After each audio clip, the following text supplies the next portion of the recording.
Ya guys, Assalamualaikum warahmatullahi wabarakatuh. Perkenalkan, nama saya Serina Viola Haryanti. Saya akan menjelaskan dengan teman saya tentang film fiksi dan akan mengkaitkannya dengan teori kepribadian psikoanalisa dari Sigmund Freud. Enjoy this video ya. Assalamualaikum warahmatullahi wabarakatuh. Perkenalkan, nama saya Ajam Mazaki. Kali ini saya akan membahas tentang teori psikoanalisa dari Sigmund Freud, yang menurut beliau kepribadian terdiri dari 3 unsur. Yang pertama ada id, yang kedua ada ego, dan yang ketiga ada superego, di mana ketiga unsur tersebut saling bekerja sama untuk membentuk perilaku manusia yang kompleks. Sigmund Freud sendiri merupakan seorang psikolog dan filosof terkenal yang pernah mendapatkan penghargaan Goethe Prize. Beliau lahir pada tanggal 6 Mei 1856 di Freiburg. Beliau merupakan seorang Austria keturunan Yahudi dan juga pendiri aliran psikoanalisis dalam bidang ilmu psikologi. Menurut Sigmund Freud, id merupakan sumber segala energi psikis, sehingga id merupakan komponen utama dalam kepribadian.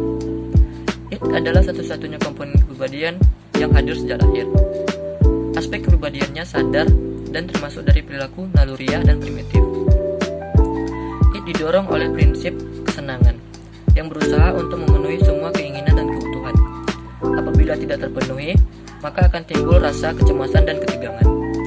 Menurut Freud, id mencoba untuk menyelesaikan ketegangan yang diciptakan oleh prinsip kesenangan dengan proses utama yang melibatkan proses dalam pembentukan citra mental dari objek yang diinginkan sebagai cara memuaskan kebutuhan. Sebagai contohnya adalah ketika kita merasa lapar atau haus, maka kita akan segera memenuhi kebutuhan tersebut dengan makan atau minum, sampai id yang ada dalam tubuh diri kita sendiri merasa terpenuhi.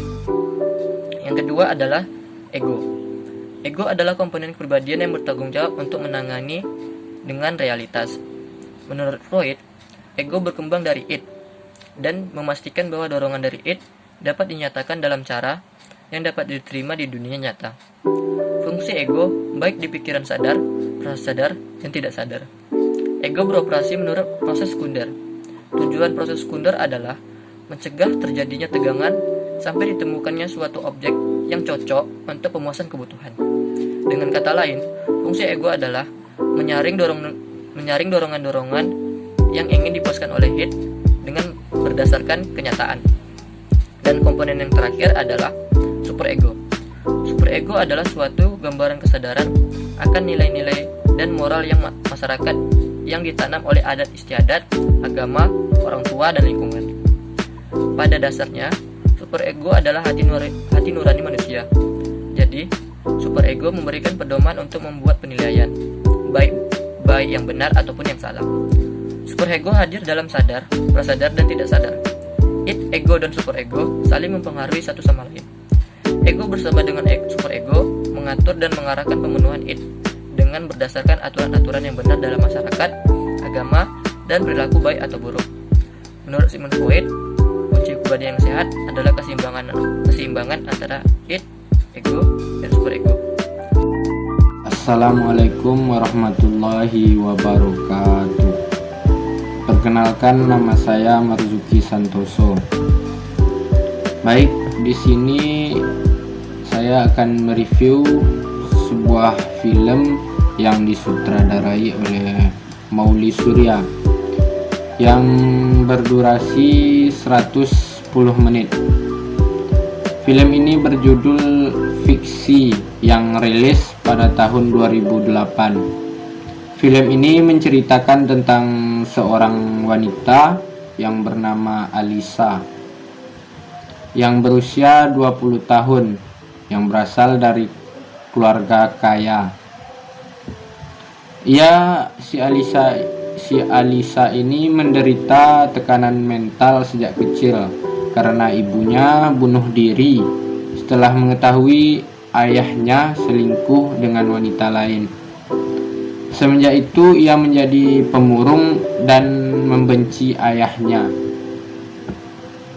Si Alisa ini hanya berinteraksi kepada asisten rumah tangganya serta supir pribadinya. Hingga suatu ketika pria yang bernama Bari datang dan mengubah kehidupannya. Si Alisa ini terobsesi ingin mendekati Bari ini. Setelah sekian lama, si Alisa ini mengetahui bahwa Bari ini tinggal di rusun dengan pacarnya. Namun Alisa ini tetap tidak berubah pikiran untuk ingin mendekati Bari ini. Sampai akhirnya Alisa berniat kabur dari rumah dan tinggal di rusun tepat di sebelah rumah Bari. Semenjak saat itu, Alisa masuk ke kehidupan Bari dan mengacaukan semuanya. Sebenarnya Alisa ini hanya ingin membantu Bari untuk menyelesaikan tulisan-tulisan yang sudah lama tidak selesai. Karena Bari ini bingung ingin ending ceritanya ditulis gimana. Namun cara Alisa untuk membantu Bari itu sangat tragis. Ia mengaburkan batasan antara realita serta fiksi. Di akhir ceritanya ini, Alisa berniat bunuh diri karena menurutnya ia telah berhasil membantu Bari dalam menyelesaikan tulisan-tulisan ceritanya tersebut. Ingin lebih mengetahui alur ceritanya bagaimana? Silakan tonton saja filmnya. Halo guys, kembali lagi ke Serin.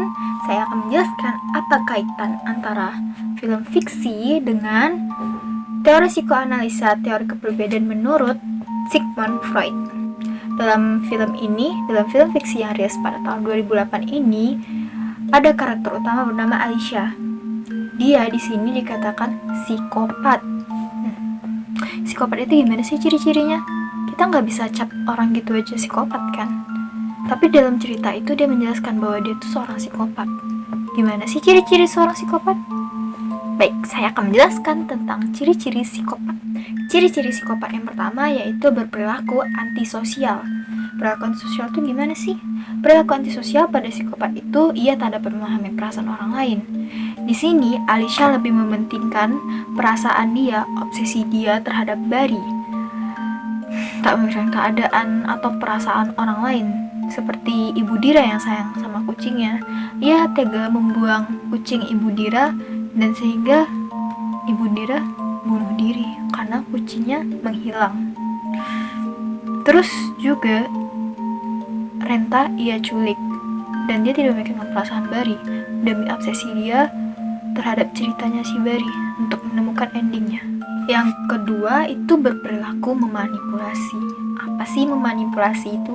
Memanipulasi itu berbohong. Alicia di sini sering berbohong dan memanipulasi setiap orang. Ia tidak mengaku bahwa ia melakukan hal-hal keji terhadap seperti Budira atau kepada Danu dan Pak Rudi, yang dimana Pak Rudi itu ditembak mati oleh istrinya karena mereka berdua itu pasangan gay. Dan juga dia tidak mengakui kalau dia telah menyembunyikan Renta kepada Bari. Yang ketiga itu berperilaku agresif. Alicia di sini di film ini dia berperilaku agresif, yaitu dimana Alicia ini tidak dapat mengendalikan dirinya sendiri. Ia karena terlalu obsesi kepada Bari, kepada ceritanya si Bari untuk mendapatkan ending yang bagus untuk ceritanya, jadinya Alicia melakukan hal yang nggak terduga. Jadi dia nggak bisa ngendaliin dirinya sendiri. Yang keempat berperilaku sadistis. Di sini Alicia tega mendorong bapak yang kehilangan unitnya dan tidak diterima oleh keluarganya, mendorong dari ketinggian. Dan juga dia menganiaya si Renta, kasihnya Bari. Di sini terlihat bahwa Alicia itu berperilaku sadis. Yang kelima, tidak merasa menyesal atau merasa bersalah sedikit pun. Seorang psikopat itu tidak akan pernah merasa menyesal atau merasa bersalah telah melakukan hal-hal yang sungguh di luar akal. Di sini Alicia setelah melakukan itu semua, melakukan seperti membuang kucingnya Ibu Dira, mendorong bapak yang kehilangan unit tersebut, menganiaya si Renta, dia tidak merasa bersalah sedikit pun. Malah ia merasa senang seperti seorang psikopat. Dia juga mengatakan kalau dia cinta sama Bari. Dia tidak merasa menyesal sedikit pun. Perilaku Alicia yang seperti psikopat ini itu disebabkan oleh ketidakmampuan superego yang ada pada dirinya untuk menekan It, dan ego pun membenarkan keinginan si It ini, meskipun keinginan dia itu kayak menganiaya atau membunuh. Di sini Alicia benar-benar termasuk dari ciri-ciri seorang psikopat. Jadi dari cerita itu dapat disimpulkan apa sih faktor-faktor penyebab Alicia ini menjadi seorang psikopat. Yang pertama itu karena faktor biologis. Seorang psikopat itu secara biologis disebabkan kelainan genetis dan adanya perubahan pada psikis kimiawi tubuh seperti ketakutan, rasa cemas, dan frustasi pada seseorang. Rasa itu muncul karena ada kegagalan dalam struktur kepribadian. Superego yang ada pada diri Alicia itu tidak dapat mengawasi atau menekan keinginan si It ini, dan yang didominasi oleh ego. Yang kedua itu Alicia merasakan traumatis karena faktor traumatis. Kata traumatis ini memiliki arti keadaan jiwanya terguncang oleh suatu peristiwa di masa lalu. Peristiwa tersebut mempengaruhi psikis seseorang yang menimbulkan trauma atau perspektif lain yang berlainan dengan norma-norma atau aturan yang ada di masyarakat. Alicia di sini dulu masa lalunya cukup kelam. Dia melihat ibunya mati, ibunya yang sedang hamil mati, bunuh diri. Di situ karena kejadian itu dia mengalami frustasi, dan peristiwa tersebut cukup mengguncangkan dirinya sampai dia terbawa ke mimpinya. Jadi dapat disimpulkan bahwa karakter Alicia pada film fiksi tahun 2008 ini memiliki struktur kepribadian yang tidak seimbang karena It-nya yang lebih besar, lebih dominan dibandingkan superegonya. Superegonya tidak dapat menekan atau mengawasi It-nya dan didominasi oleh ego pada dirinya. Dan tadi dijelaskan bahwa kepribadian yang sehat itu seimbang antara ego, It, dan superego pada diri manusia.